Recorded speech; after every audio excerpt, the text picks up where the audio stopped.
Shalom, selamat pagi, selamat datang kembali di channel Gereja Baptis Indonesia Depok. Pada saat ini saya mengajak saudara sekalian untuk kita bersama-sama merenungkan firman Tuhan sebelum kita memulai aktivitas kita pada saat ini. Renungan kali ini diambilkan dari Amsal pasal 3 ayat yang ke-12 dan saya memberi judul yaitu Dididik Tuhan Bukan Ditinggalkan. Saya akan membacakannya untuk saudara. Amsal pasal 3 ayat yang ke-12, demikian firman Tuhan. Karena Tuhan memberi ajaran kepada yang dikasihinya seperti seorang ayah kepada anak yang disayangi. Saudara, seperti tema bulan ini yang sudah ditetapkan yaitu bertumbuh dewasa di dalam kasih Kristus yang terambil dari Efesus pasal 4 ayat yang ke-15. Pada saat ini kita akan fokus merenungkan firman Tuhan bersama-sama dari Amsal pasal 3 ayat yang ke-12. Di sini tadi seperti yang sudah saya bacakan untuk saudara, bahwa seperti seorang anak yang dididik oleh orang tua, maka sejak kecil dia akan terus bertumbuh sesuai dengan ajaran yang telah diberikan ayahnya untuk anaknya. Saudara, ketika kita memulai perjalanan hidup kita, tidak sedikit orang yang mengukur kasih Tuhan dari satu kelancaran hidup. Seperti halnya ketika doa yang dijawab dengan cepat, kemudian jalan terasa sangat mulus, di sini Tuhan dianggap baik. Namun sebaliknya ketika hidup mulai terasa berat, kemudian pergumulan mulai menghantui dan juga ada proses yang sangat menyakitkan, kasih Tuhan mulai ditinjau ulang atau mungkin diragukan.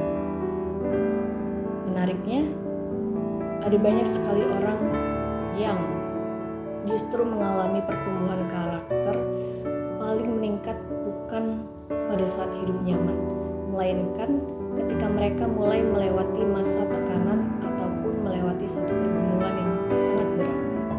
Maka disinilah karakter mereka mulai dibentuk. Melalui Amsal 3 ayat yang ke-12 ini membantu kita semua untuk melihat bahwa penderitaan dan didikan yang Tuhan berikan untuk saya dan juga saudara, kita bisa melihat lagi kepada sudut pandang yang lebih dalam, guna kita bisa bertumbuh di dalam Tuhan. Dan ayat ini dengan jelas mengatakan bahwa didikan Tuhan adalah salah satu tanda kasih yang Tuhan berikan untuk saya dan saudara, dan ini bukan salah satu tanda murkanya Tuhan untuk kita. Dan penulis Amsal menggunakan gambaran seperti hubungan ayah dan anak, di mana pastinya hubungan ayah dan anak ini memiliki satu relasi yang sangat intim, kemudian penuh perhatian dan juga berorientasi kepada satu pertumbuhan. Seorang ayah yang penuh kasih sayang pasti tidak akan membiarkan anaknya ini bertumbuh tanpa arahan. Meski dalam proses ayah mendidik anaknya ini terkadang tidak menyenangkan. Nah, ketika kita melihat lagi di ayat yang ke-12 ini ada satu kata yaitu memberi ajaran. Dan dalam ayat ini tidak merujuk kepada satu hukuman semata, tetapi merujuk kepada salah satu pembentukan karakter.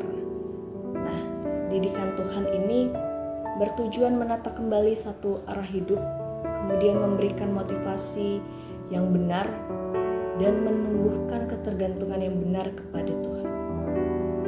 Di dalam ayat ini juga menegaskan bahwa kasih Tuhan itu tidak bersifat membiarkan tanpa koreksi atau tanpa sadar kebenaran, melainkan ini adalah satu kasih yang sejati yang membiarkan seseorang terus berjalan menuju kebenaran. Oleh karena itu, ketika Tuhan sedang menegur kita, kemudian menahan ataupun mengoreksi kita, di sini justru Tuhan sedang menunjukkan bahwa kita sangat berharga di matanya. Ini adalah salah satu bentuk kasih yang Tuhan berikan untuk saya dan juga saudara. Dan ketika ketidakpedulian justru terlihat ketika tidak ada koreksi yang sama sekali ditunjukkan. Maka dari itu Tuhan sangat peduli terhadap kita semua saat ini. Kita melihat kembali di Amsal pasal 3 ayat 11-20, di situ secara keseluruhan menempatkan hikmat sebagai dasar hidup yang sangat kokoh, di mana hikmat ini lahir bukan hanya dari keberhasilan, tetapi juga dari proses didikan Tuhan yang membentuk batin kita. Maka dari itu saudara, renungan kali ini mengajak kita semua untuk mengubah cara pandang kita terhadap salah satu pergumulan kita. Alih-alih ketika kita bertanya, kenapa Tuhan membiarkan ini terjadi? Kenapa Tuhan membiarkan pergumulan ini datang pada saya? Justru kita perlu mengubah lagi pertanyaan itu menjadi, apa yang sedang Tuhan ajarkan untuk saya? Kita hidup secara dewasa, baik itu secara rohani, di mana hidup yang mampu melihat didikan Tuhan sebagai salah satu ungkapan kasih. Ketika kita menyadari bahwa Tuhan mendidik karena Ia mengasihi, kita bisa menjalani satu proses demi proses dengan hati yang lebih tenang, dengan kita terus percaya bahwa setiap koreksi yang Tuhan berikan untuk kita ini bisa mengarahkan kita kepada kehidupan yang lebih penuh hikmat dan berkenan kepada Tuhan. Mari saudara, kita terus bertumbuh secara dewasa melalui